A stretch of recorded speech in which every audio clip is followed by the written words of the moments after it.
আসসালামু আলাইকুম প্রিয় দেশবাসী ভাই বোনেরা। আমি একজন ওমান প্রবাসী। আসলে টাকার জন্য বহুত কষ্ট করি, সেটা জ্বলন্ত প্রমাণ হলে আমি এই রুমটাতে থাকি। রুমটা কত ছোট, কিন্তু এখন বাইরে কত রুম।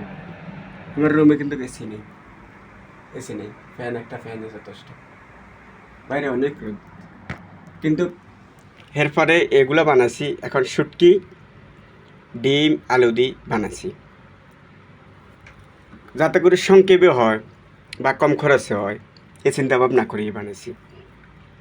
কিন্তু এরপর এত কষ্টের পরও যে যে প্রবাসীদেরকে গালিগালাজ করে, যখন প্রবাসীদেরকে গালিগালাজ করে আমার কলিজা আঘাত থাকে। আমি 11 বছর বাংলাদেশ থেকে আসছি, এই লোকটা আমার কেন গালিটা দিল? তার সাথে কোনো প্রবাসীর সাথে দ্বন্দ্ব থাকতে পারে, সে আমাদের পুরা প্রবাসীদেরকে নিয়ে কেন গালিগালাজ করে? তো ভাই, যে গালিগালাজ করেন, আমি আপনার উদ্দেশ্যে বলছি, আপনি নেক্সট টাইম গালি দিলে আপনার ব্যক্তিগত যার সাথে দ্বন্দ্ব তারা গালি দিবেন, আমাকে গালি দিবেন না।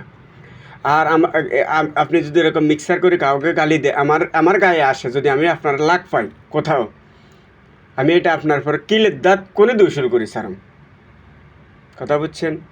যে প্রবাসীদেরকে গালি দেন, অর্থাৎ গালিটা আপনি একটা নির্দিষ্ট একটা প্রবাসীর গালি দিতে পারেন, একটা লোকের নির্দিষ্ট গালি দিতে পারেন, আপনি পুরো প্রবাসীদেরকে গালি দিতে পারেন না। আমার দ্বারা আপনার ক্ষতি হলে আপনি আমার কমেন্ট বক্সে জানান, আমার ঠিকানা অ্যাড্রেস সব দেওয়া আছে। আর আপনার যদি আপনারা যেভাবে গালিগালাজ করেন, এভাবে আমার গায়ে পুরোটা লাগে। আপনি যদি বাঙালি ধরে গালি দেন, আমার গায়ে লাগে। আপনি যদি নোয়াখালী ধরে গালি দেন, আমার গায়ে লাগে।